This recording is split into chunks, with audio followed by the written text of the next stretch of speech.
Hello, everybody. Welcome back to Rate of Terror Radio, episode 616, coming to you on Monday, September 8th. We're going to look back at USC's 59-20 win over Clay Helton's Georgia Southern Eagles, and so much more. Open up the mailbag, open up the Radometer, and so much more on this episode. As always, follow us on social media at Rant of Troy. Email us, rantoftroy@fanside.com, and our phone number, 818-643-7227. Second What's Brewing Show. I'm your host, Michael Castillo, journalist with my co-host here in the Rant of Troy studio in Los Angeles, Elisa Deratola. Hello, everybody. Hello. We're a couple minutes late if you're joining us on YouTube because Alicia over here had to make a cafe latte. Indeed, I did. Yeah, but we're here. Sometimes you just got to have your coffee. Yeah. Sometimes you sit down 2 minutes before the episode is supposed to start, and you stare blankly at the screen and think, "Oh God, I need a coffee." And then you say that thought out loud, and then your husband and producer says, "How quick can you make a coffee?" And you say 5 minutes, and he says, "If it's exactly 5 minutes," to which I said, She was literally running out of the room. She's like, all right, 5 minutes on the clock on my watch, and I did complete my coffee in 5 minutes. Yeah. Here we are to talk more USC football. Lisa, let's just jump right on into it.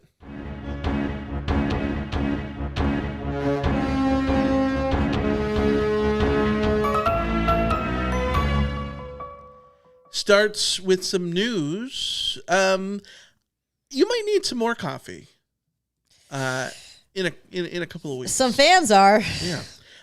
SC's game time for the Week 4 matchup. The Trojans and the Spartans. Michigan State coming to the Coliseum on September, what is that? 20th. My birthday. Your birthday, yeah. Mm-hmm. Kickoff, 8 p.m. Pacific time, 11 p.m. Eastern Daylight Savings Time. Everybody over in East Lansing gonna really enjoy a game that ends at 2:30 in the morning for them. I saw a tweet from their account is just a media personality responding to the Michigan State official announcement.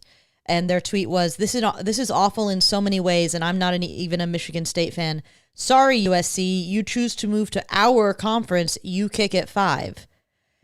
To which I said, trust us, there is not a single USC fan out there that is happy about the 8 p.m. kickoff. USC fans are very, very happy with a 5 p.m. kickoff. Like, this ain't USC's problem. I think this is a completely unfair to Michigan State, just as it was absolutely unfair to Rutgers last year. I hate this for them. But, if you gave USC fans the option of 8 or 5, I don't think there is a single USC fan, except for maybe somebody who works 9 to 5 on Saturdays, who would say, yeah, no, give me the 8 o'clock. Yeah, 100%. It sucks. At the same time, you want my radical take? This is a tremendous advantage. Huge. That SC should revel in. It's a huge advantage. Like, I know my dad, I might hear from my dad that he might not even be going to the game. It's so late. I don't know. And a lot of people might feel that way. And I understand. At the same time, this is such a huge advantage. If SC could just play games at 11 p.m. Eastern time against teams from the Eastern time zone.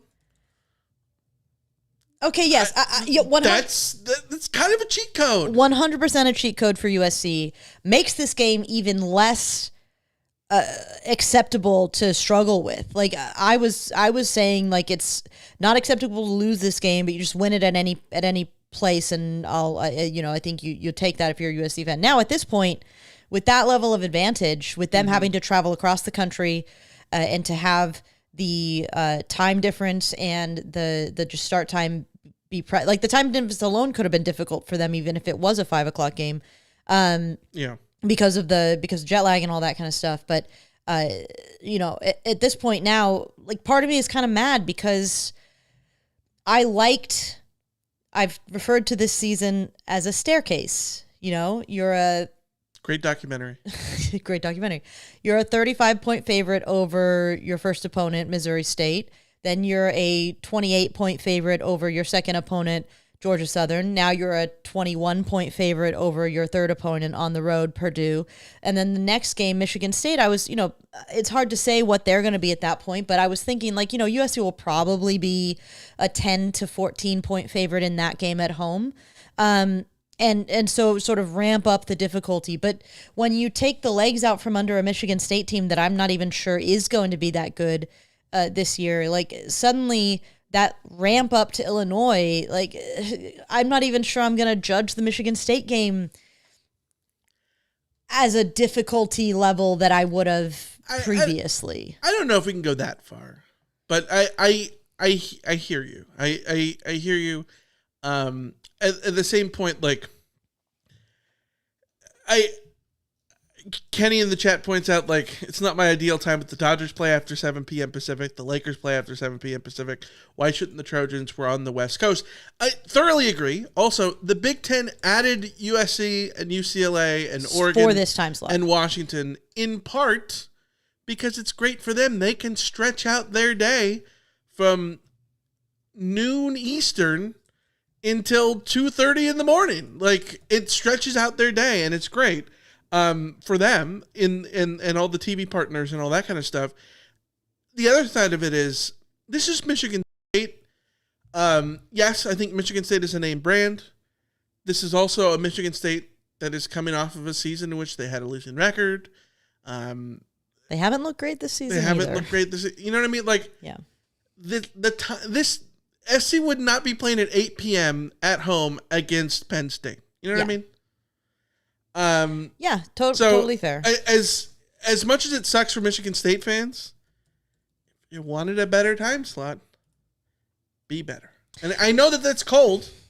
I get it. Like, it's an asshole take, but like, that's the reality. Like, if you don't want to play on the West Coast at a crazy time, then you need to be a elite program. I mean, this is just true. The reality of the situation. The reality is that Rutgers got the 8 p.m. game last year because they're Rutgers, and right.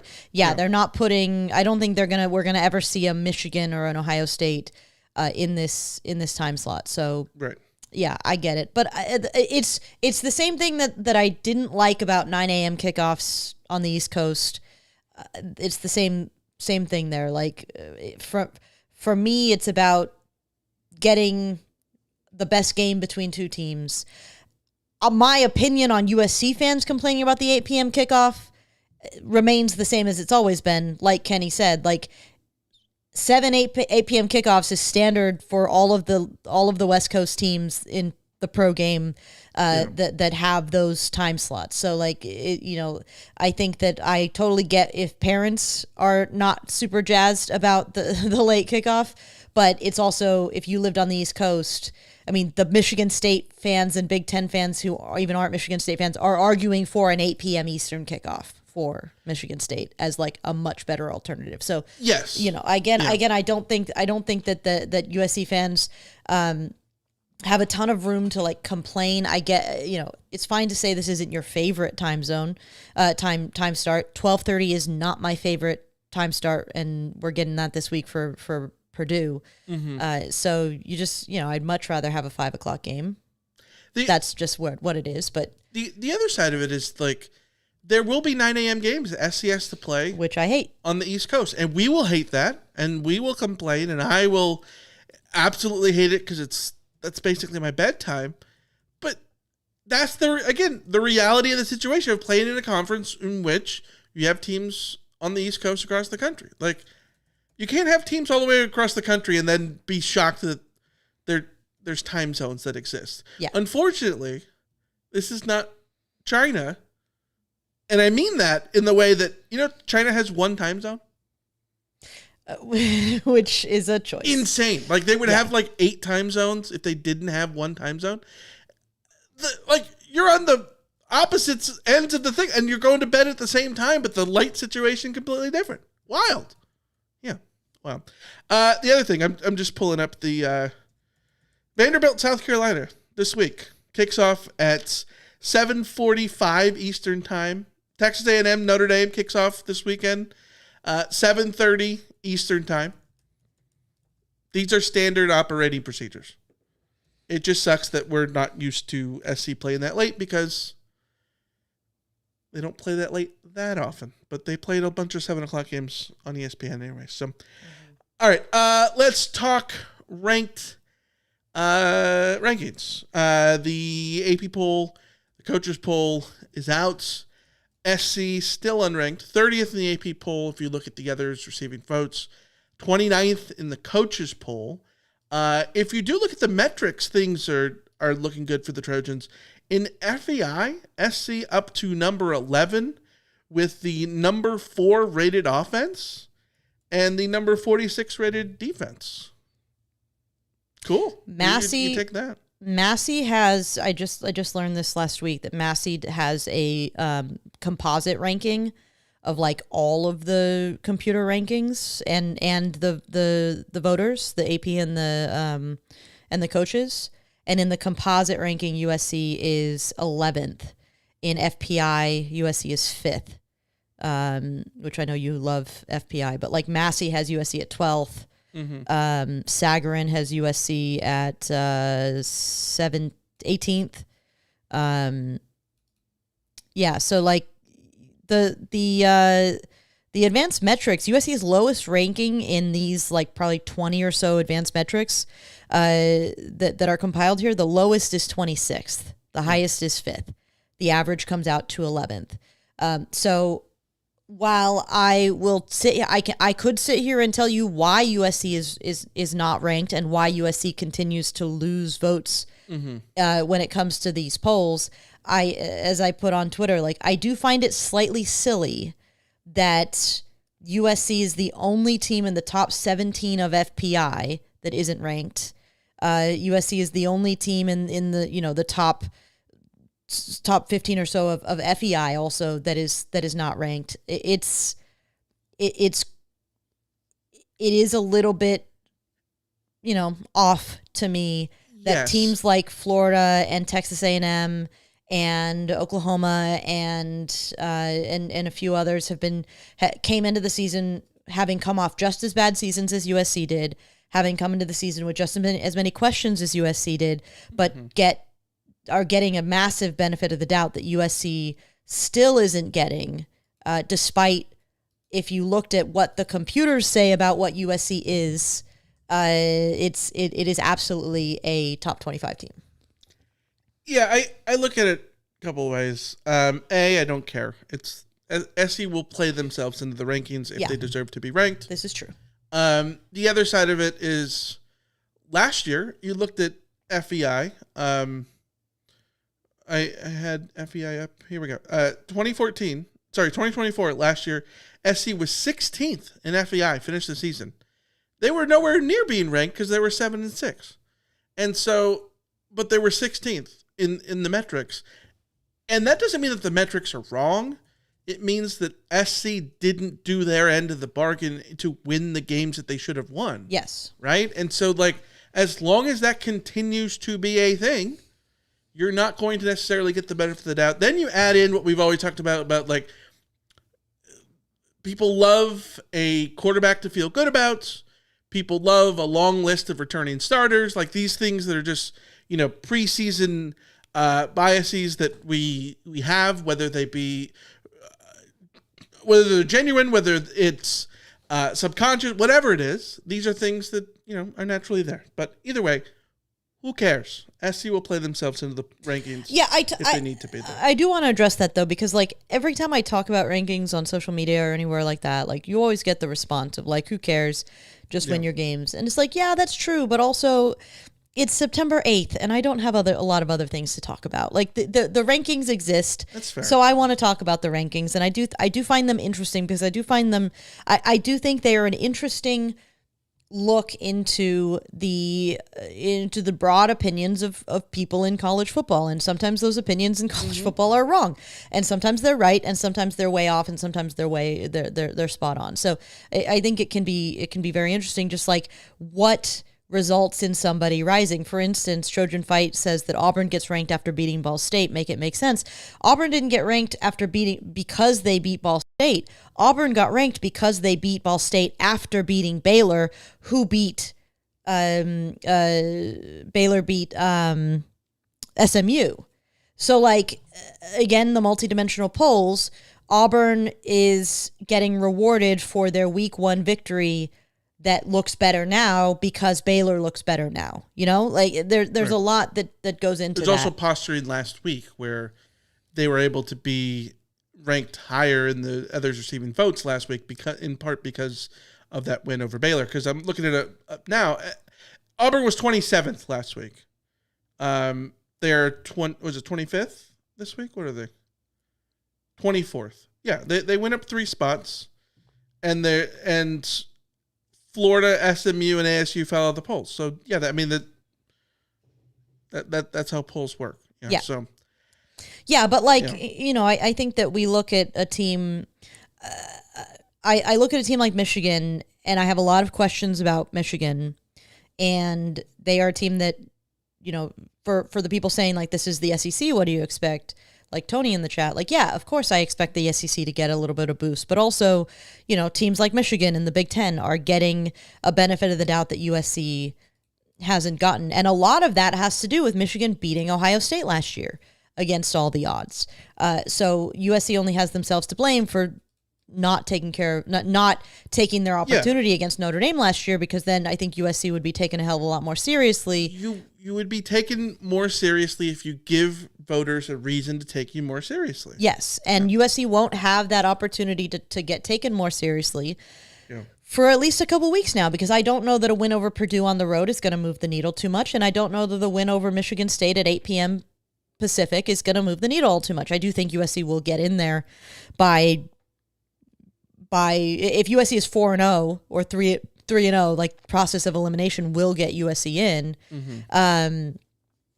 But it is still an interesting sort of perspective, and also why I think the College Football Playoff Committee waiting to do their rankings is the right way to do it, because as you can see from these rankings, like I just saw someone on Twitter talking about how like there were voters who had USC ranked, the first week or last week, and then now have USC unranked after they've absolutely demolished 2 opponents. And I will say again, that's because they're reacting to everybody else not having USC ranked. So that, everyone feeds off of each other's rankings, and then you get into this sort of unholy, following sheep kind of thing, which I like that the playoff committee avoids a lot of that by waiting. Yeah, no, yes. It'll sort itself out. By the way, looking at where SC is, the highest voting person for SC, I gotta scroll through this very slowly here, is 11th, and that's Sam McEwen from Omaha, the Omaha World Herald, who covers Nebraska. So, which I'm guessing that I obviously don't have their ranking up, but I would wager that their ranking, Nebraska 25th. I was going to say their ranking probably heavily leans on advanced metrics, because Nebraska is sort of in that range in the advanced metrics, and USC is in that range in the advanced metrics. So here's one: Pat Welter, WRAL in Raleigh, North Carolina, has SC 17th. But 1 spot behind Notre Dame. Notre Dame at 16, and that's like the lowest that anyone has Notre Dame, I think. That's polls are all over the place. The other thing is SC plays this week against Purdue, a team that they are favored to beat, a team that they should beat, all those things at 12:30 p.m. Pacific on CBS. If you go into West Lafayette and you beat them 45-17 like you should, everybody and their mom will be able to watch that game, and then you'll get ranked. So just do your thing, and you'll get ranked. Don't worry about it. I'm gonna switch up the order of our rundown here before we get to thoughts on talking points to go back to the game over Georgia Southern. I want to pull up my stats first. Can we do my stats first, Alicia? Yeah, let's do your stats. Fun stats with Michael, which we really need like a jingle for or something. We do. Fun stats with Michael. Yeah. All right. USC remains number 1 in the country. You worried about rankings? Well, here you go. USC is number 1 in the country in offense. If you look at FEI, SC is number 1 in unadjusted offensive possession efficiency. Number 1 in OPD, which is offensive points per drive. Number 1 in OPP. You down with OPP? Yeah. Yards per play. Number 1 in OTD, which is drives that end in a touchdown. Then you look at the classic numbers. Number 1 in scoring, 66 points per game. Number 1 in yards per game, 676 yards. Number 1 in yards per play, 11.27 yards per play. The next best team in yards per play is down at 9.02. That's Oregon. SC their average per play is 81 inches longer than Oregon. On average, SC is getting 81 more inches per play, more than Oregon, who's number 2. That's wild. That's insane. SC is number 1 in rushing yards per carry, 8.6. Number 1 in the country in 70-yard plays, 3. Number 1 in 60-yard plays with 6. Number 1 in 50-yard plays with 7. They're tied with Florida State for number 1 with the most 40-yard plays with 8. SC also tied for number 1 in red zone conversions with 46 other teams, but, it's still number 1. At 100%. Yeah. Jaden Mayafa, number 1 in the country in yards per attempt at 16.8. Jaden Mayafa is number 2 in passing efficiency with a rating of 263.4. Only Temple's Evan Simon is ahead of him. Makai Lemon is now 3rd nationally in receiving yards, 248 receiving yards through 2 games. He is one of only 3 receivers in FBS to have at least 2 catches of 60-plus yards. He's having a good start, and I want to make one comment before you move on about the red zone conversions thing. SC is not that highly ranked in touchdown rate, by the way. It's just total conversions. Touchdowns per touchdown rate is per drive, right? Yeah, it's did you score in the red zone, yes or no? Yeah, SC is at 100%. The touchdown rate was, I think, at 80-something%. Because they settled for that field goal. Yeah. Or I guess a couple field goals. Yeah, I mean, either way, what I was going to say is, I think that we have seen USC red zone conversions, especially touchdown rate, but red zone conversions have a lot to do with the other team and how good the opposing defense is. But if you're playing bad defenses, a lot of it has to do with your own execution and whether or not you're shooting yourself in the foot. Mm-hmm. And what I will say is through 2 games, it has been nice to see USC generally not shoot in the foot in the red zone. Generally, when they've gotten into that place, they've taken care of business. They've settled for 2 field goals. Made both field goals, I believe, with a backup kicker. Yeah. So, I will take that. I think that in general, USC has looked offensively pretty consistently clean. Obviously, there are some exceptions there. There are some moments there that weren't quite there, but have been clean. Yeah. Last couple stats here. According to USC's SID department, SC's 755 yards of total offense against Georgia Southern, the most that they can find in their available record book, which dates back to 1972. So, is it the most all time? Probably not. There's the game in which SC beat Pomona 80-0. They probably had more yardage or something. You know what I mean? But it's the most that SC can find on record since 1972 at least. So take that for what it's worth. Let's talk about Wayman Jordan. He's really good, Alicia. Have you noticed? He's really good. Maybe just a little bit. Yeah. 209 yards on 21 carries, 2 touchdowns, averaging 9.95 yards per carry. Of the running backs with 15-plus carries this year in college football, Wayman Jordan, number one in yards per carry among Big Ten rushers. Number one among Big Ten rushers, number 7 nationally among rushers with 15-plus carries. He's in terms of yards per carry. Small sample size here in this one, very small sample size, but I think it sounds cool. 87.5 of his carries on second or third down end up with a first down. And every single one of his third down runs have converted a first down. We're talking 4. He's done it 4 times. Hey, 4 times and he's doing it 3 4 of 4 times. on second down. Most of his carries have come on first down. But, yeah, small sample size, the numbers look good. How does USC's Wayman Jordan compare to other USC running backs in terms of his start, his debut at USC? I went through and I tried to look up just about every running back with meaningful stats. I might be missing someone here, so if I am and you find it, let me know and correct me. But I think I've got everyone here. Number 1 in yards, rushing yards in their first 2 career games as a Trojan, Wayman Jordan, 209 yards, 21 carries, 2 touchdowns. Number 2, Stephen Carr, 2017 at 188 yards. Number 3, last year, Woody Marks, 171. Of this list, Woody Marks is the guy because he was the number 1 starter right out of the gate. Mm-hmm. A lot of these other guys are freshmen or young guys playing in their first game. In a rotation, yeah. Yeah. Ronald Jones, number 4, 169 yards in 2015 against Arkansas State and Idaho. Silas Redd, 2012, came to SC from Penn State, 163 yards in his first 2 games. And number 6, King Miller. Who's King Miller? That's many are wondering. Many are wondering. Yeah, but you might know now. 135 yards on 7 carries and 2 touchdowns for King Miller.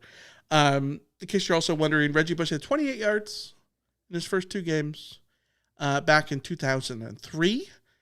Justin Davis had 76. Lendale White, 64.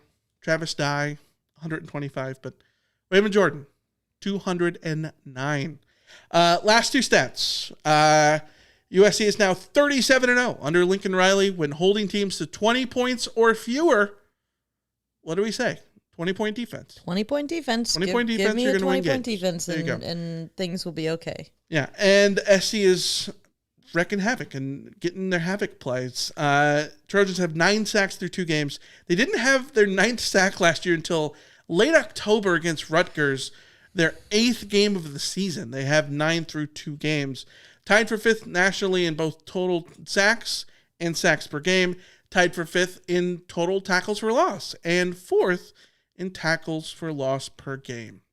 So not too shabby. A lot of the other defensive numbers are middling when you talk about yards per play. I think they're in the 40s or something like that. So FEI has SC's defense at number 46. So a lot of the defensive stats are not as pristine as these cherry-picked offensive numbers. But the cherry-picked offensive numbers look real damn good. Look real damn good. And you know what else looks real damn good, Alicia? If this button works. There it goes. The super chat. We just got a super chat from Nick. Hey. Thank you. This is one of the biggest super chats we've ever gotten ever. Yeah, that's no joke. Thank you, Nick. That's very, very generous of you. Yeah. Nick, number 1 in super chats.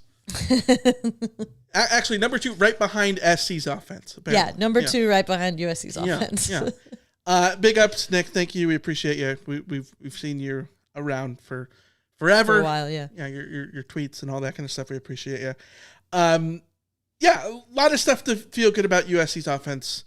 And the numbers and everything. Alicia, you wanted to go into some PFF stuff following the Georgia Southern game. What do you got? Yeah, I always find it interesting now to sort of look at the PFF stuff just because perception and what they grade out can sometimes be a little bit different. Sometimes it backs up what I saw and sometimes it's okay, that's not the way I saw it. But I'm not also tracking each play as closely as they are. So sure. Notables on offense, I think definitely 3 of the 5 you would guess. Makai Lemon, Jaden Mayava and Jacoby Lane were all among USC's top performers on offense. Makai 89.7, Jaden 80.7, Jacoby 80.0. I thought the two that were interesting was USC's second and third top performers on offense were offensive linemen. Elijah Vicona at 89.6. He came in as second team at tackle and didn't have a great first game, but seems to have really turned it around.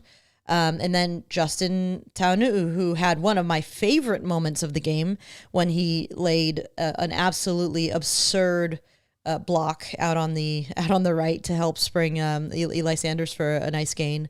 He had an 82.8. It's good to see for him as a guy who's seeing a lot more, like Elijah Vicona's numbers. It's very, very limited sample size there, but Justin Taunu is a guy that USC wants to have on the field from start to finish in a game, and him sort of coming around and showing some of that is really positive.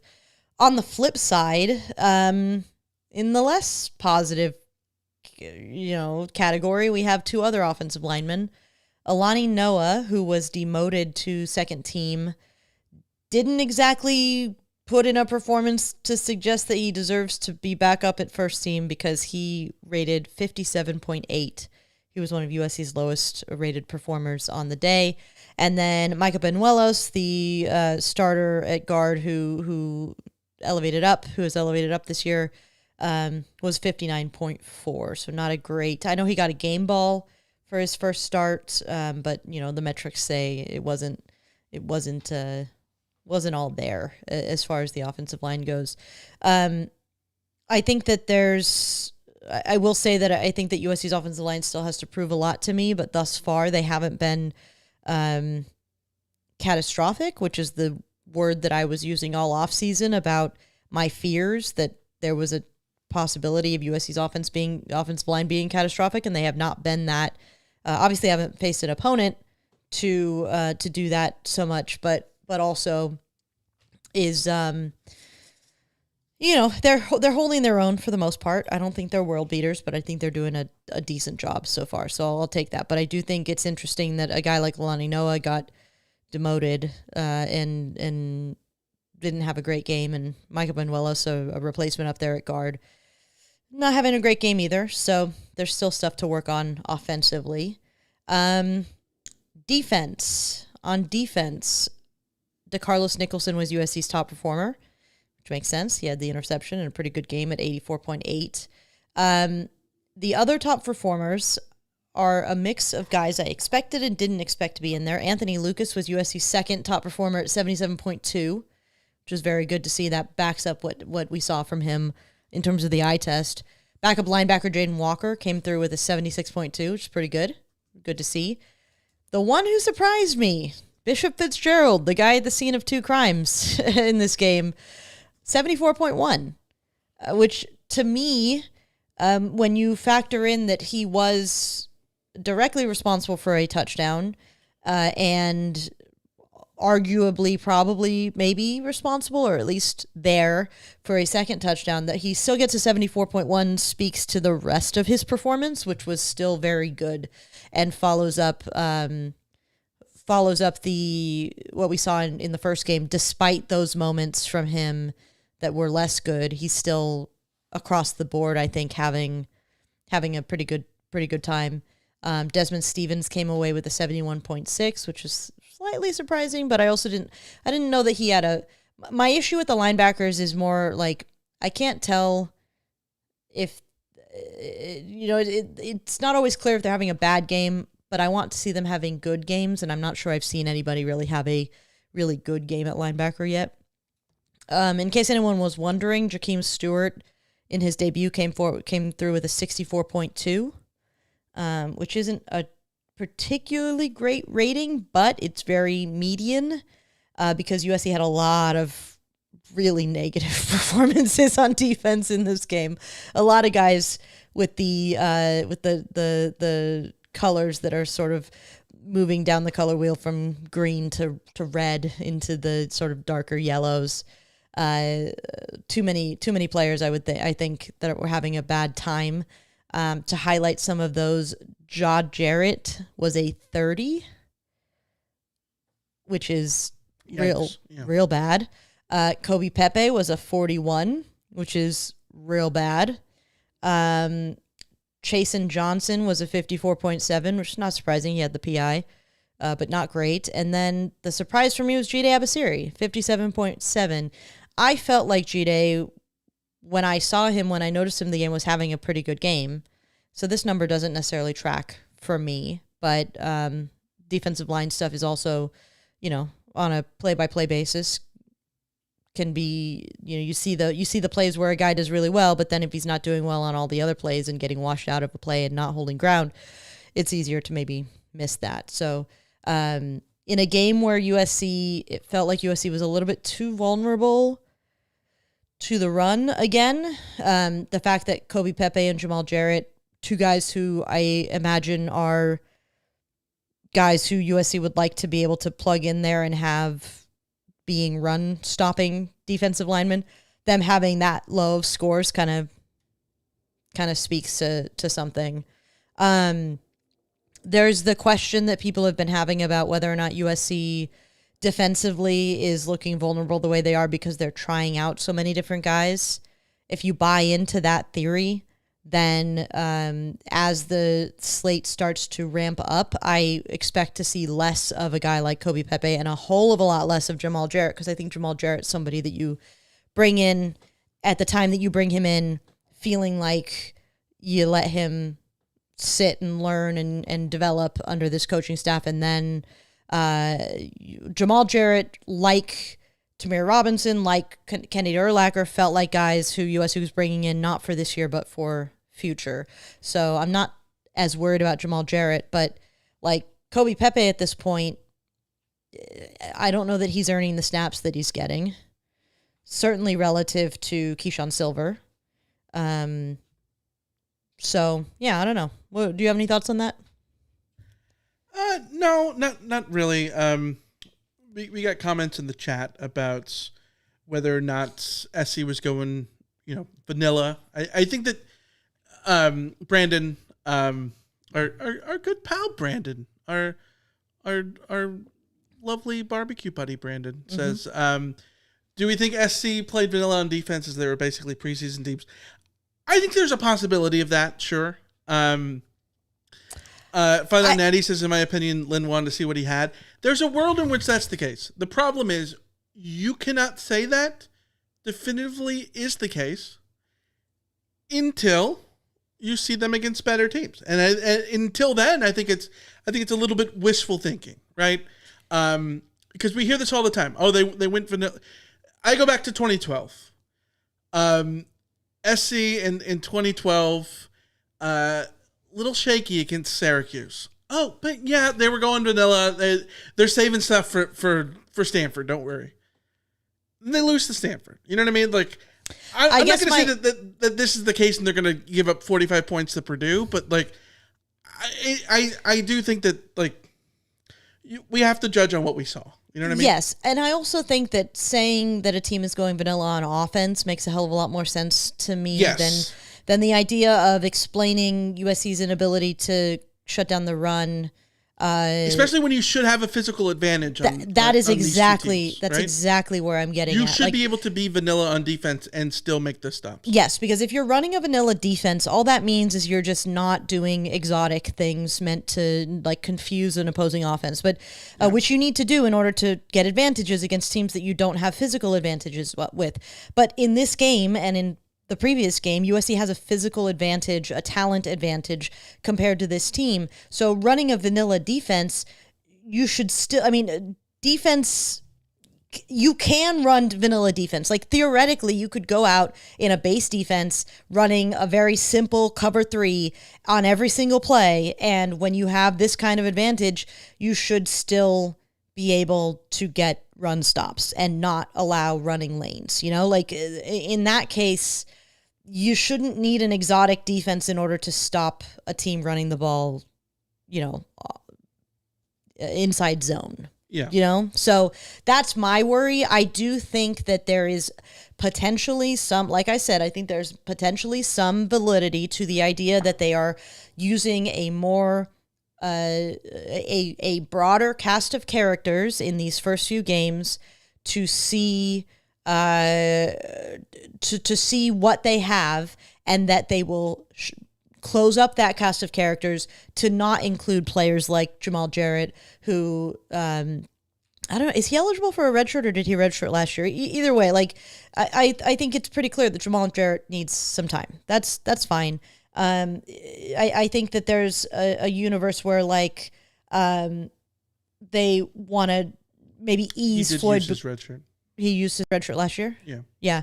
Where maybe they ease Floyd Boucard a little bit more than throwing him in there as early as they do. So yeah, I kind of buy that to a degree, but also some of the problems USC has had have come when Devin Tompkins and Jide Absiri are on the field, and when Desmond Stevens and Eric Gentry are on the field. So it's like, you know, how much of it is that?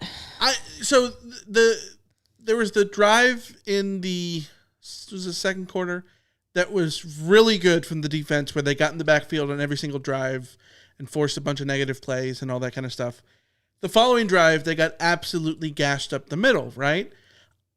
I think there's a world in which maybe that was a litmus test of like, okay, let's just drop into coverage and just see, can we win with a 3-man rush? Can we do like, can we just sit back against the pass and stuff? But even if we want to, like, again, even if that is the case, you should be able to not give up those running lanes. So, yeah, which Mastermind says you don't have to be exotic, but you should match numbers, which USC did not. 6'7" guys can double team on the strong side and get yards, which is again kind of my point, because is not matching numbers vanilla then? No, because to me the most vanilla thing you can do is simply go out and match. I mean, this is the crap I do on the video game. Like I don't run a very complex defense. My defense is built around matching numbers and just sort of trying to guess tendencies to a certain degree. Yeah. If USC is, like you said, maybe they're choosing in that case to play back and see if they can get away with the 3-man front getting or creating pressure on their own if they drop back and everything like that. Maybe they were trying to get a look at it. It's entirely possible that's the case. There were parts of the game that had 2 down linemen. Yeah. Yeah, but then I still, how much of a look do you need to get, and how much are you risking if that's really like you experimenting in a 7-point game against Georgia Southern? Yeah. I'll give you a little bit more of that in the second half when the defense really struggled, but. You need to, if that's the case, well, if you go out there and you hold Purdue to 10 points, then no one's going to remember that you gave up 20 to Georgia Southern. Yeah. You know what I mean? And as Fight on Natty says, Lynn most likely wanted to see what combinations work on the defensive line. I'm a little bit more sanguine about the defensive line, because I actually do think my concern here is we know what the linebacker room is and what the linebacker rotation is. There's very little wiggle room on that front. The defensive line, I do think that there's probably a closer to a trusted, 6 rather than the 12 that we've seen out there that will start to develop over the course of these weeks, which hopefully maybe will result in a little bit more stability there as far as what USC is getting on a play in play out basis from their defensive line. But we're also kind of using a lot of conjecture to cover up things that are concerning. Yeah, well, we'll see how it goes going forward. We put on YouTube the title is is SC really, what was it? Is SC really figuring it out or just beating bad teams? The sad thing is we don't know I don't know that you can completely answer that until you see what SC does on the road. And I like this Purdue matchup coming up, because Purdue on a neutral field in a vacuum is a more difficult team than Georgia Southern, most likely, and a more difficult team than Missouri State, undoubtedly. At the same time, it's a nice test because it's a road game, and SC has not been, not like at all under Lincoln Riley, had a game where they've won convincingly on the road at all. This is an opportunity to do that. If you were on a neutral field, you'd be favored by, 25, 30 points over Purdue. Mm-hmm. Well, go be convincing on the road. So and if you can do that in part by holding them down on defense, I think that would be a great start to really prove that, you have figured it out and you were just playing around with different, personnel combos and all that kind of stuff on defense and whatnot. The thing that needs to get figured out against Purdue is a very different thing that needs to get figured out against a Missouri State or a Georgia Southern. Yeah. Because what we've seen from USC on the road doesn't make a lot of sense. Losing to Maryland only makes sense in the context of it being a road game, and it doesn't even make sense. But it only makes sense in that context, which speaks to a USC team that could absolutely demolish Rutgers at home, that could take care of business against Wisconsin at home, crap their pants every opportunity on the road. So there's a psychological demon there that USC needs to deal with, and I agree with you. I would rather USC have an opportunity to exorcise that psychological demon against a team like Purdue as opposed to a team like Illinois. First off. SC's biggest road wins under Lincoln Riley, 14 points over ASU in 2013, a game in which they heavily played with their food and had a dominant fourth quarter to blow it open by 14 points. And then the Stanford game, a game in which they had thorough control, never really seemed in doubt in that game, but Stanford did gain a bunch of yards in that 2022 game up on the farm. So, all right, a lot of stuff to chat about, especially when SC going up against opponents, of course, who are underdogs, but, a lot of stuff to talk about Underdog in general, like Underdog Fantasy.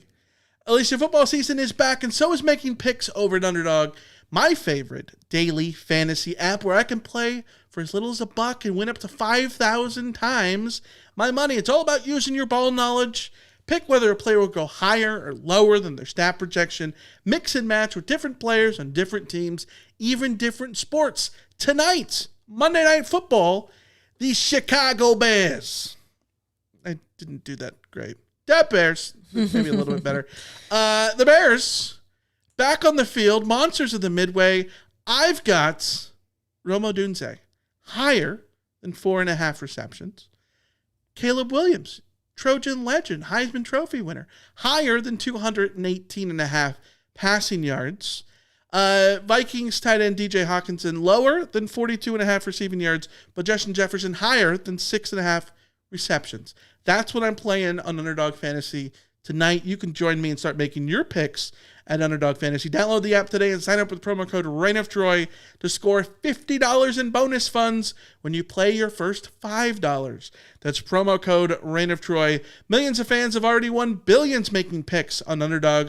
Will you be next? Underdog, make picks, win money. Must be 18 plus, 19 plus in Alabama and Nebraska, 19 plus in Colorado for some games, 21 plus in Arizona, Massachusetts, and Virginia, and present in a state where Underdog Fantasy operates. Terms apply. See assets.underdogfantasy.com/web/play and get terms _DFS_.html for details. Offer not valid in Maryland, Michigan, Ohio, and Pennsylvania. Concerned with your play? Call 1-800-GAMBLER or visit ncpgambling.org. In New York, call the 24/7 Hope line at 1-877-8-HOPE-NY or text HOPE-NY, which is 467-369. Alicia, you know what time it is? What time is it? Time for the Rotometer. The Rotbots have chimed in. Earlier today, I was looking at it. It was like a 7.03. Now it's down to 6.94. Because there was a low reading in there that people put in. Let's go through some of these. Somebody says 7, offense taking care of business, defense committed bad penalties, blue assignments, room for growth there, but still a 7. There's an 8, they thoroughly crushed teams they were supposed to.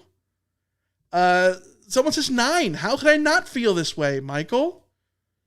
Somebody says 6, good win. Defense needs to tighten up. Some of these gashes will be painful against better opponents. That's from Big Poppy 55. Somebody says 7, if the turnaround is real, it would start with 2 blowouts like this. I think that's a totally valid statement. Someone says 8, have you ever had hope at the start of a season? Yeah, same here. 59 and 73 points to start a season gives me hope, and 20-point defense. Let's hope. And then the low one, 4 points on the Rotometer. There were too many penalties and breakdowns that led to points for Georgia Southern. So I'm dropping my Rotometer, which I am pronouncing Routometer, somebody says. Score from 5 to 4. Long overdue over-under. Britt from Irvine. This is Britt from Irvine. P.S. Love the Stalking Our Exes segment. Thank you, Britt. Yeah, Alicia, where is your Rotometer before we move it to correspond with the Rutbots? I think on the CarCast I had it at a 7. I feel pretty good there. Okay. McGee's in the chat says 6.5 and Ramen Murdy says 6. I totally get the desire to put it at the 6 or 6.5, but realistically, USC has had 2 really good wins to start the season. The quarterback looks good, the running backs look good, the wide receivers look good. I think the defense has had some moments, but by and large have gotten stops. And as we discussed, like there may be a lot more mix and matching there than they intend to do during the season. So we may all be overreacting to a defense that has given up in non-garbage time, like a touchdown or 2 each game, which happens. So yeah, I think that certainly there will be opportunities to lower this if USC starts to lose games that they shouldn't lose. But for now, USC is on the right trajectory. USC is doing what they're supposed to be doing. And coming off a few years where USC has rarely done what they were supposed to be doing, then I'm gonna lean towards the more optimistic, positive 7. All right. I think I'm there too. Last week it was at 6.5. The Rotbots have it at 6.94, so slightly lower than 7. So I'm going to put it right there. Is that okay? Yeah. So just slightly lower, 6.94. That's where the Rotbots have it, which I think is fair. It gives plenty of room to grow this upcoming week. The Trojans going on the road to West Lafayette to play Purdue. Lisa, before we wrap things up and go to the mailbag, we got to look back at our predictions, game predictions. Vegas spread was SC by 29.5. FEI said SC 42-15 with a 99% win probability. Your score prediction was 40-17, and you said SC will lead by no more than 10 at the half. I said 51-13. I also said all off season that it was going to be weird in the first half at some point. SC did trail in this game. Does that count? I think it maybe does. Alicia, where are you on how your prediction held up? SC wins 59-20. What was the score at halftime? 31-13. So still, it was more than 10. It was 24-13 for a second there. Like we were heading towards the leading by 10 thing. Yeah. So maybe maybe that was somewhat close, but no, I think USC did better than I expected to. Certainly offensively, I think that the recalibration, the big recalibration that I need to be making is like expectations of the offense, because sure. I think that if a Lincoln Riley offense can start looking like a Lincoln Riley offense and looking more like the 40-point offense that he tends to average as opposed to like the 30-point offense that we saw last year, that changes a lot of my predictions. Less about like results, but more about, what those results will ultimately look like. Yeah. And I had the, what do you call it? The difference, the score differential pretty good. I predicted SC to win by 38. They won by 39. I was just like 10 points lower on both sides of the ball there. Elisa, did you want to get into stalking your exes or? Okay, so here's the problem. I didn't prepare the stalking the exes segment as well as at all. Which I would like to do, like, really stalk the X's. But since I didn't do that, we're just going to do a really quick rundown of the ones that I remember. Sure. So Deuce Robinson against East Texas A&M, a team that I definitely knew existed before Saturday. That's Texas A&M Commerce. That's what they used to be called. They were like a D2 powerhouse, and then they moved up to FCS, and then, well, yeah, they're still at FCS. Gotcha. Okay, well, Deuce Robinson had 5 catches, 173 yards, and 2 touchdowns. It was the major breakout game for him, which, good for him. I think he's a really talented player. But like a lot of other sort of situations, context of opponent needs to be taken into account. Then again, I am raving about, Wayman Jordan against Missouri State and Georgia Southern. So I'm not going to be a hypocrite here and say it wasn't an impressive performance, because it very much was. Zachariah Branch coming off of his big game against Marshall. Georgia was playing Austin Peay. He ended up with a much more, not flashy 3 catches for 17 yards. In that game, 1 running attempt for -1 yards. That game was had some weather delays and the like. So I don't know how much of that sort of factored into Georgia's performance overall. But that was a little bit less of a big game for him as compared to the first week. Zion Branch, also with Georgia, also had a much more muted game after a 7 tackle game against Marshall. Didn't have any tackles or any sort of stats that are coming up. The last one I want to... Miller Moss. Not... Miller Moss's game with Louisville was not particularly great in his second game. They did win that game, but he was 13 of 23, 56.5% completion rating with 151 yards in the air and a touchdown. I think, Twitter was that was against James Madison, by the way, JMU. Go Dukes! There were some people on Twitter saying maybe Miller Moss isn't what we hoped he was. So, Kenny in the chat is saying that Raleek Brown almost led a comeback for ASU, which is a game that I didn't watch. ASU supporter. Kenny, yeah. Let's see what his stats were. He had 18 carries for 110 yards, 3 catches for 10 yards.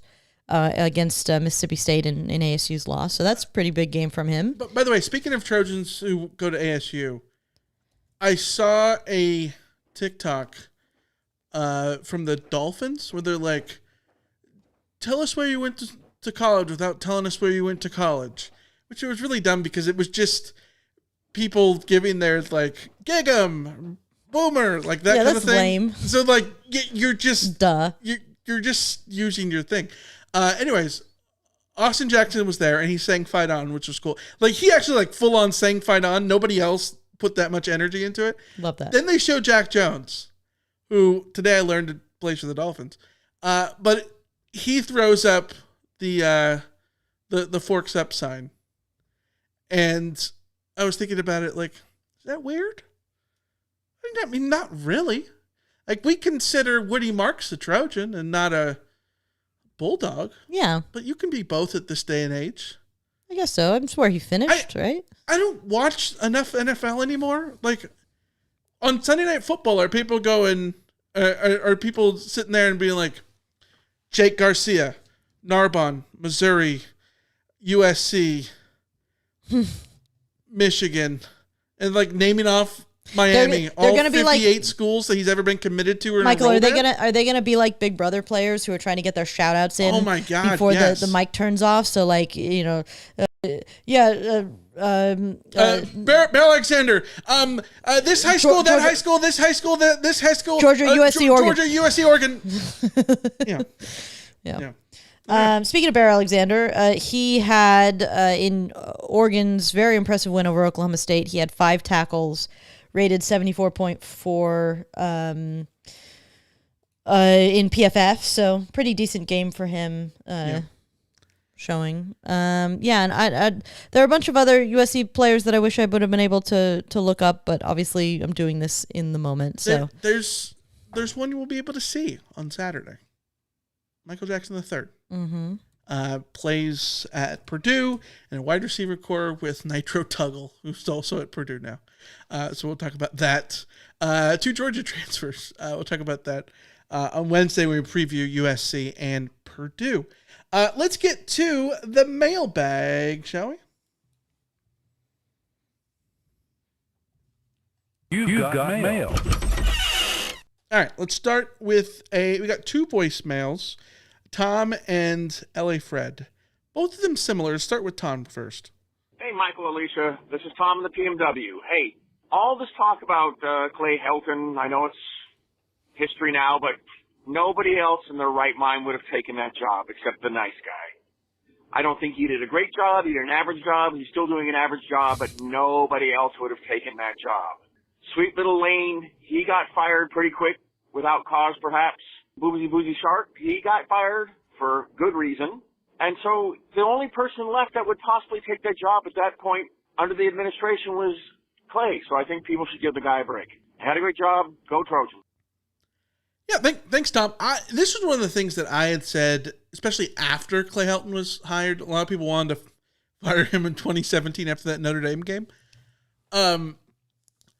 And my argument was, like, how could you possibly fire Clay Helton? Because especially no one's going to want to take the job when you got rid of Kiffin and then Ogeron, you didn't hire him, and then you got Sark, and then Sark obviously had to go for personal reasons.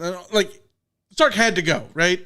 But then if you hired Clay Helton and got rid of him, like, all this stuff. At the end of the day, also, there is nobody more egotistical and self-fulfilled, self-centered, narcissistic, however you want to put it, than football coaches. And they have to be successful. Like, that's just how they are. Like, you look at Dan Lanning's comments about how, like, with Mike Gundy. Mike Gundy put his foot in his mouth, but Dan Lanning also, like, went on this whole thing about how they used it as motivation and stuff and blah, blah, blah. And it's like, you shouldn't need motivation. But also, coaches will use anything as motivation at any moment. But coaches also believe in themselves more than anything. I'm going to be the guy who goes to this school and fix it. Like, it's the stereotype of the girl that wants to fix the boyfriend, right? Like, that's what coaches are. Because you could say the same thing about Lincoln Riley going to SC. And I know that, like, there was some time after Clay Helton was hired, but, like, you could make the argument, why would he want to go to SC? And part of it is because he saw the merit of what SC could be, and he thought that he could, change things, because that's how coaches think. So, like, yes, I agree that, like, maybe at the time you weren't going to be pulling Urban Meyer or Nick Saban or whatever, but also I think there were other options than Clay Helton. There were definitely other options for Clay Helton, but I guess, and I am on the record from day one, I thought USC was stupid to hire Clay Helton full-time to that job. But at the same time, you have to recognize that coaching hires are a crapshoot. And at the time, if USC had hired Justin Fuente, we would have raved and said it was a great hire, and look what happened to Justin Fuente at Virginia Tech. Didn't go well. Yeah. If USC had hired, pick somebody, even Matt Campbell wasn't even like a big name at the time. USC could have gotten, I don't know, Chris Ash or something like that. Like the Nick Rolovich. You ever think about the time Justin Fuente, how and Herman, Tom Herman.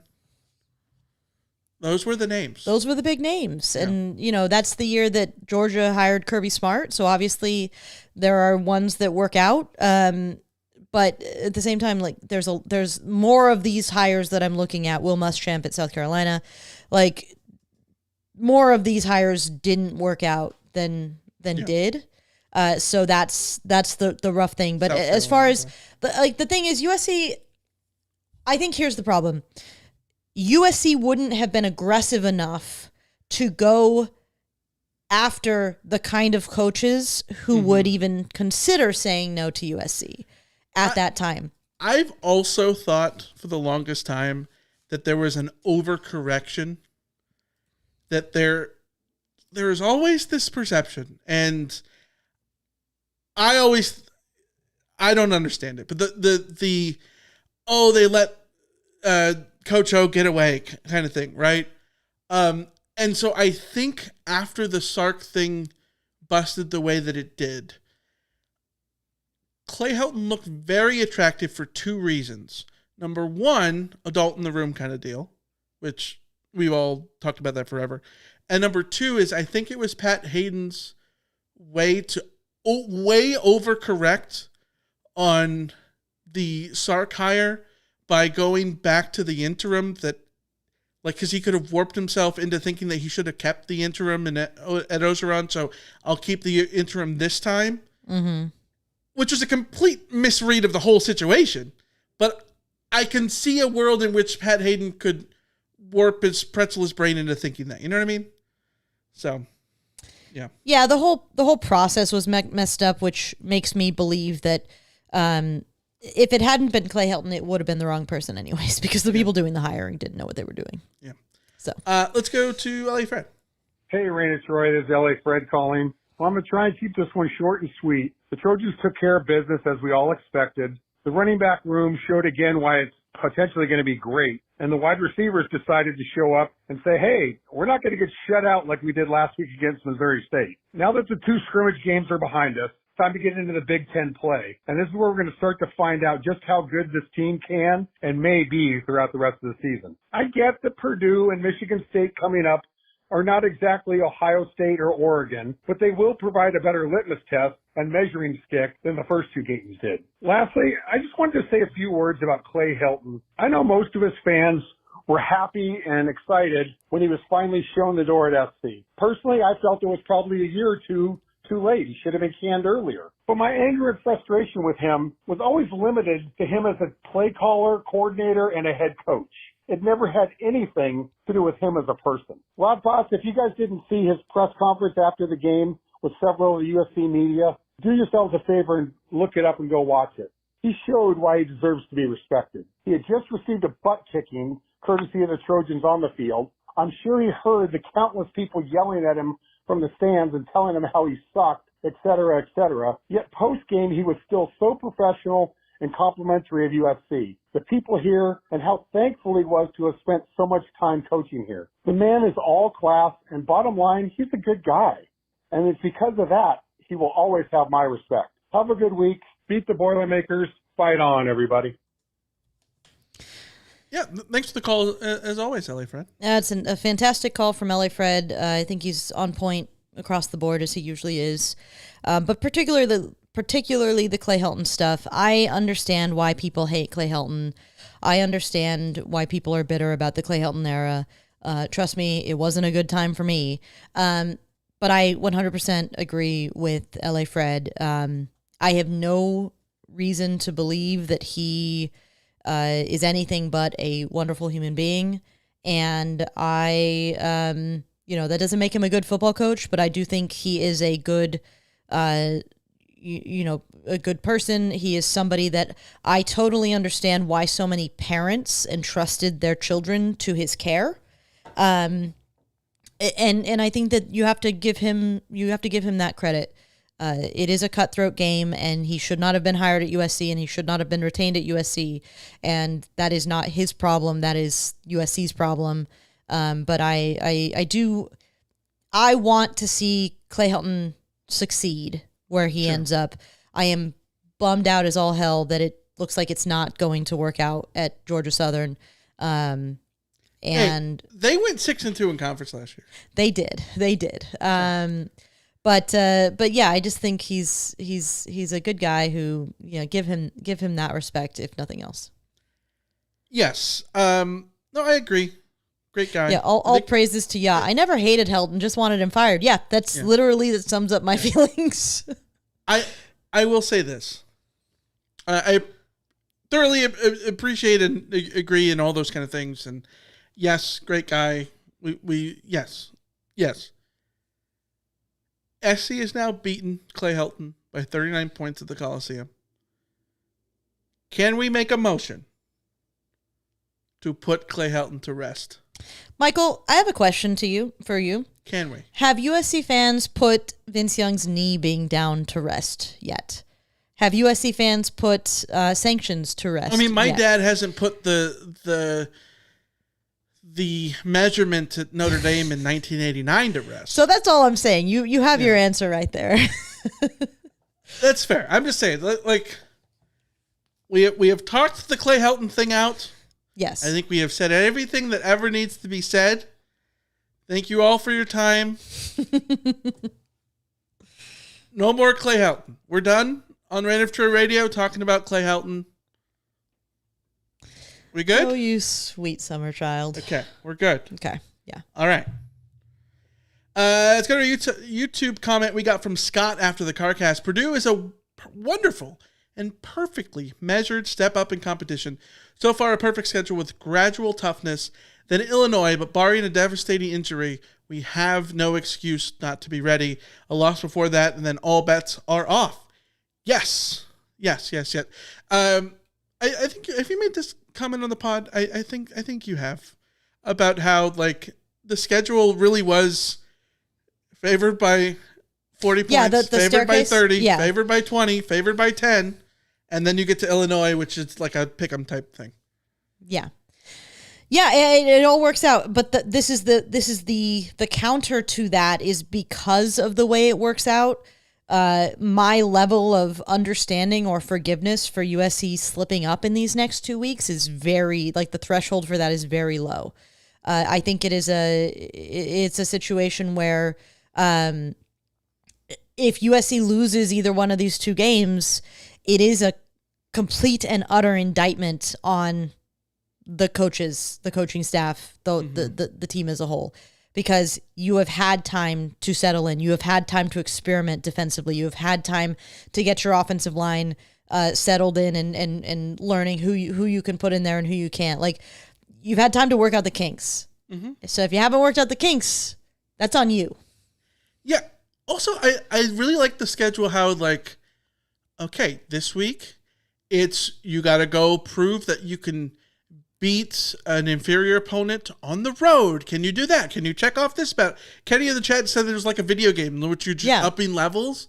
Yes. And then the following week, can you prove that you beat who is perceived to be an elite coach in Jonathan Smith, or an upper echelon coach in Jonathan Smith? Can you beat that? Okay. If you do all these things, okay, now go face a ranked team on the road with a highly respected coach in Brett Bielema. You know what I mean? Like, there's your first boss, and then you end up with the run of tough picks, of tough games, of the 4 in a row where you got, what is it, Illinois, Michigan, Notre Dame, Nebraska, the meat of the schedule right there in the middle. We had a YouTube comment from Sean in beautiful Austin, Texas, during the watch along. Who is the walk-on that will be gifted a scholarship this year? Lisa, let's come up with a name. We're going to say a name. You have an idea. I'll think of one. We're going to say the name on 3. Okay, right? We're going to go 1, 2, 3, and then name. Okay. 1, 2, 3. King Miller. All right. Yeah. King Miller, who I looked at it, and like we said earlier, 6th this century in Trojan rushing yards in their first 2 career games. 135 yards. Pretty good. Here's the thing. King Miller could not have a carry for the rest of the year and would still be a great story. You know what I mean? It is great. Like, it is. Yeah. You could already write the storybook as it is now. It's all house money from here on in. Let's go to a Discord message we got from Tim in LA. What's a time when you had a "this is bad" premonition that ended up being true? Conversely, when was a time where it was like, guys, everything's okay moment that proved to be true? Tim says, my "this is bad" moment was the 2007 Stanford game. Even though we were 41-point favorites, when the second quarter PAT was blocked to make the score 9-0 instead of 10, I knew that lost point meant we were doomed. That's bold, and came true, huh? Tim also says, my "this is fine" moment was the third quarter of the 2017 Rose Bowl against Penn State. They scored on 3 consecutive one-play drives to go up 42-27. I told everyone around me they got lucky 3 times in a row and they wouldn't be lucky the whole game, that we were just fine. SC went on to win that game. So Tim had it right the whole time. Alicia, I've got ideas. You want to go into yours, or do you want me to go into mine? Well, the first thing I always think of is the 2009 Arizona game. Oh yes, classic game. There were these frat boys sitting in front of us, and there's this older woman who was like very much being a Karen and like yelling at them for celebrating. It was so weird. Like they weren't being. There was nothing wrong. Like they were frat kids. They weren't like flipping people off and being like super they were just excited. And she did not like that. It was very awkward. Okay. Frat kids from Arizona. But Kenny, so 2009 Arizona, I remember being at a tailgate and talking to, it was a USCfootball.com tailgate, I think, or WeRC. And I was talking to some of the other people there, and I was saying that I just had a really bad feeling. I thought that USC was going to lose that game. And I remember whoever I was talking to was like, no, I think we're going to be fine. And then when USC lost that game, I was like, well, okay. But then now, hold on. Kenny in the chat just reminded me of the text message I sent on Friday, October 4th to our group chat that I will now read out for the listeners. I had a dream last night that USC lost in Minnesota, and I think it was Minnesota, and we had to go get ready for the podcast. And of course, because it was a dream, the podcast was being recorded in some weird place that I don't recognize. But I dreamt that USC lost at Minnesota, and that the general vibes were here we go again. And I was trying to process and sort of come up with my thoughts about why USC is the way they are. And then I woke up, and I was really happy that it didn't happen. And then in a subsequent text message, at least not yet. Wow. So, yeah, that's my answer. And then it came to be. And then it came to be. As for this is fine moment, I pick a halftime deficit during the Pete Carroll era, and that will be my answer. Yeah, for this is fine. I think it's so many of the 2005 games. Yes. Yes. So at ASU 2005, I think October 1st, 2005, at ASU, SC's trails 21-3 at the half. I'm not going to say I wasn't nervous, but like I wasn't the warning, we weren't at DEF CON, whatever the bad one is. You know what I mean? And maybe this is because this is like a week after SC came down from 13-0 at Oregon, which at the time I thought was Pete Carroll's best coach game ever. And that ASU team was not the Oregon team, right? Like that ASU team, I think, I think it was Sam Keller was the quarterback. That sounds right. Yeah, and then I think of the Fresno State game. The Fresno State game, SC trails at the half, has an incredible third quarter. Reggie goes off. There's a pick six by Darnell Bing that sends Arbogast into like absolute raptures. It's an incredible call, but it's called back for a block in the back. And then Reggie scores the very next play. Like it's incredible quarter. I would love to go back and relive that quarter, if nothing else, once in my life, one more time. It was great. that night was just magical. But I feel like people forget that the fourth quarter, Reggie fumbles the game away, and Fresno State leads with 9 minutes to go in the game. But I was never worried. Like the night was too magical. The night was too good. It never felt like, yeah, but this can't happen tonight. Like, you know what I mean? Like it was one of those kind of things. Yeah. And it felt like they were never truly in danger, but they were absolutely were in danger, right? As far as this is bad and it ends up being true, I have a hard time of coming up with like an early premonition, more so than like anytime there's a game or USC is on defense at the end of the game and there's a penalty. Oh no. Oh, I know where this is going. It immediately showers me in doom. Just it's like third down personal foul. You messed it up. Yep. You screwed it up. It's over. Darnell Bing, 2006 Rose Bowl, late hits. Texas would have had a fourth down on their side of the field. Nope. Move them into SC territory. Move it along. Texas scores, and you know how that goes. Chris Gallipo, 2010, the Stanford game. SC scores with a minute to go. It's an insane comeback against Andrew Luck, the great 2010 team that nobody at USC remembers. Chris Gallipo, I believe it was it a late hit or a hit to the head targeting, whatever it was. It helps Andrew Luck come down the field and win it as time expires. TJ McDonald, a year later against Stanford, targeting a Chris Owosu, right? One that I think that people didn't like on replay. I will say, in the moment, I thought he decapitated Owosu. Mm-hmm. So, I get why it was called. Again, you had him, and then that happened. And, it's immediately, here we go. This is the moment. This is when it all goes to hell. So, all right. Can I address one thing from the chat? Monday Night Football is on with the Bears and the Vikings. Caleb Williams just led a pretty much picture-perfect opening drive. How many passing yards did he get? He was 6 of 6 for... How many went to Roma Dunze? This is an Underdog fantasy question. So let me pull up the box score. Reign of Troy. Promo code Reign of Troy. Let's see. Caleb was 6 of 6 for 51 yards. Roma Dunze had 1 catch for 17 yards. Okay, 1. This is the first of the way. It's the first drive, Michael. Yeah, it's one drive. 20% of the way. Yeah, and then Caleb ran in a 9-yard touchdown.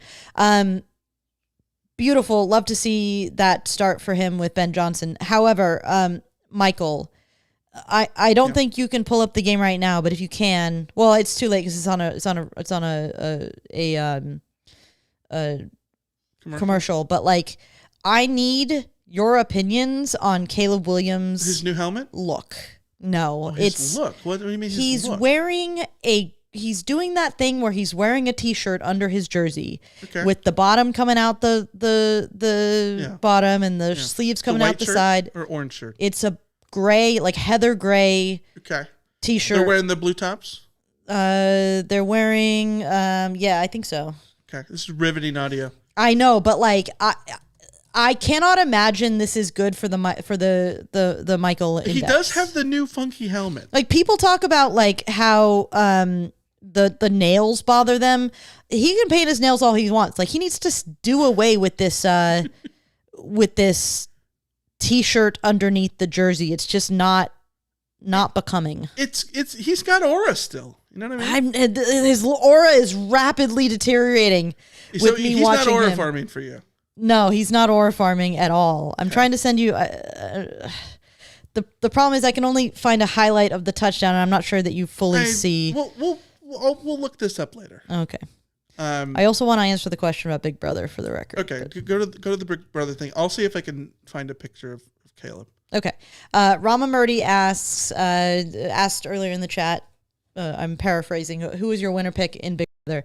If you watch Big Brother but are not caught up, now is the time to leave because I'm about to give you spoilers that piss me the hell off. These are heavy spoilers. And Rama, heavy spoilers. This is your alert. Heavy spoilers. Now I feel bad because I'm wondering if Rama even knows about. That's what I'm saying. Heavy spoilers.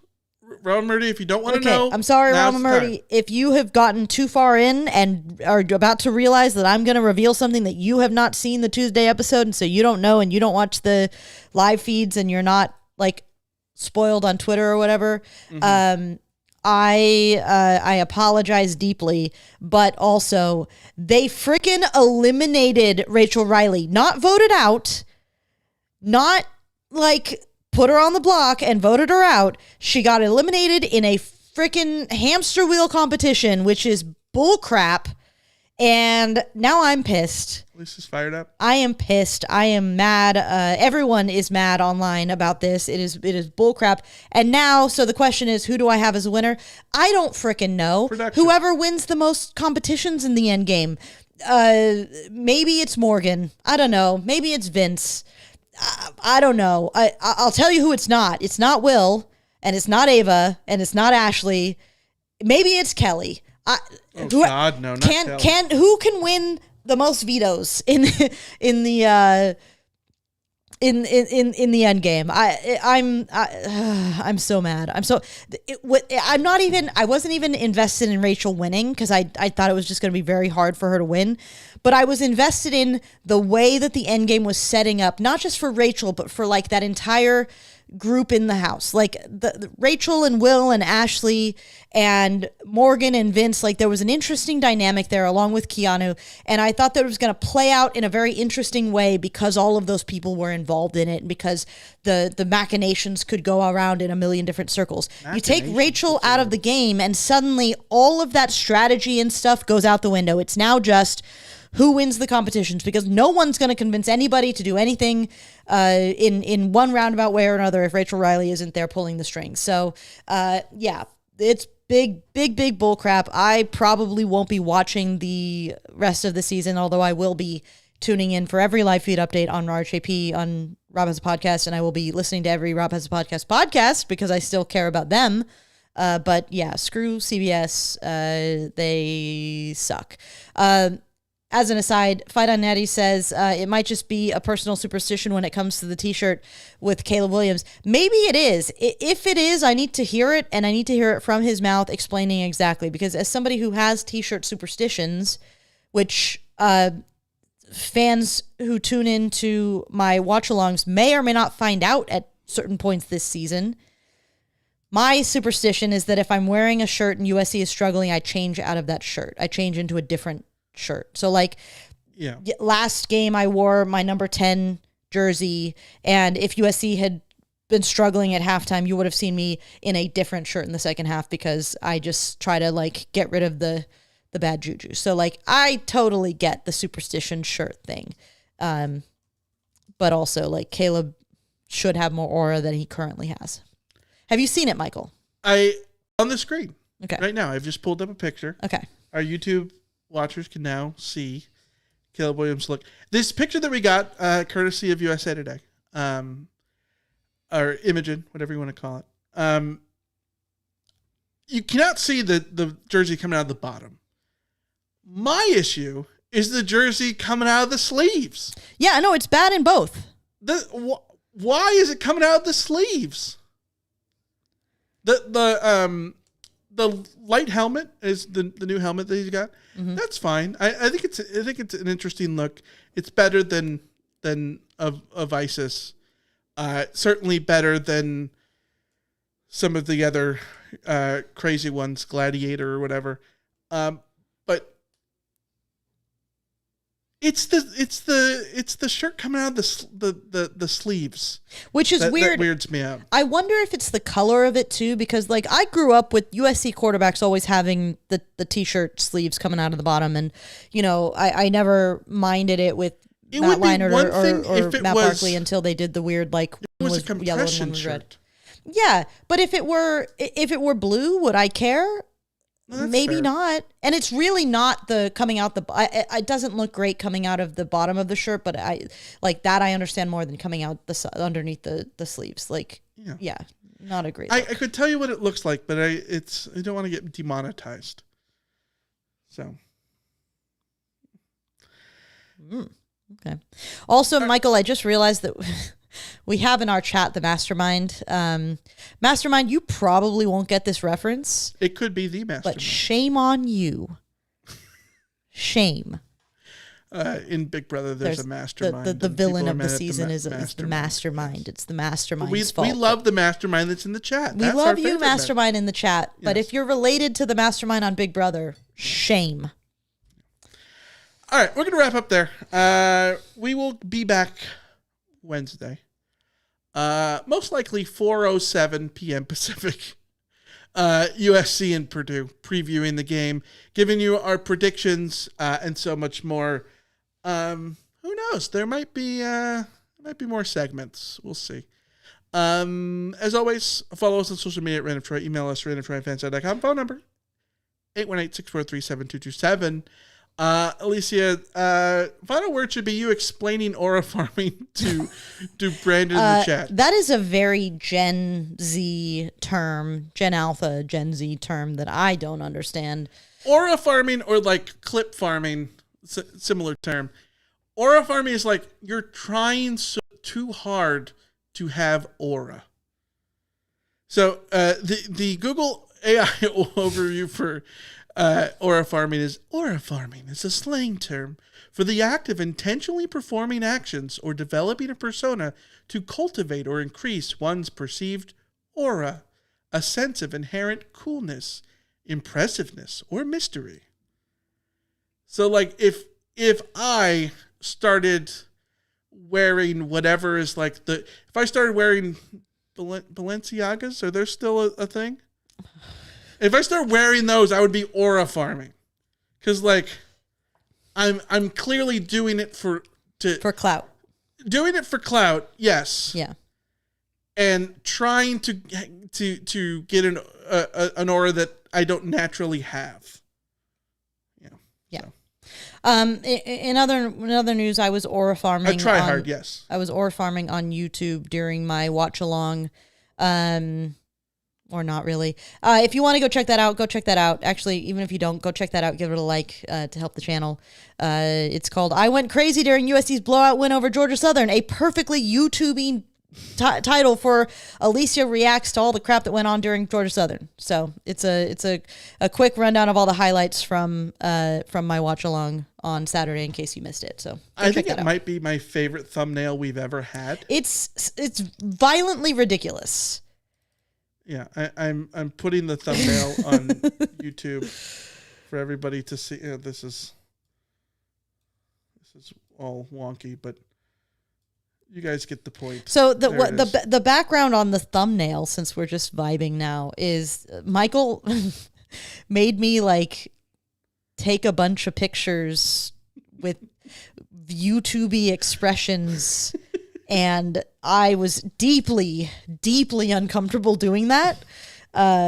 So I hope you guys recognize my level of discomfort with making this pose for the YouTube. I'm doing it for the tube, guys. I'm doing it for the tube. It's so good. Yeah. It is so good. All right, we'll be back Wednesday to talk more. Until then, Jesse's gonna get ready to react to us saying this word. See ya. See ya. See ya. Yeah, that means we're done, Jesse. Look, we made it through an episode without the dogs making noise.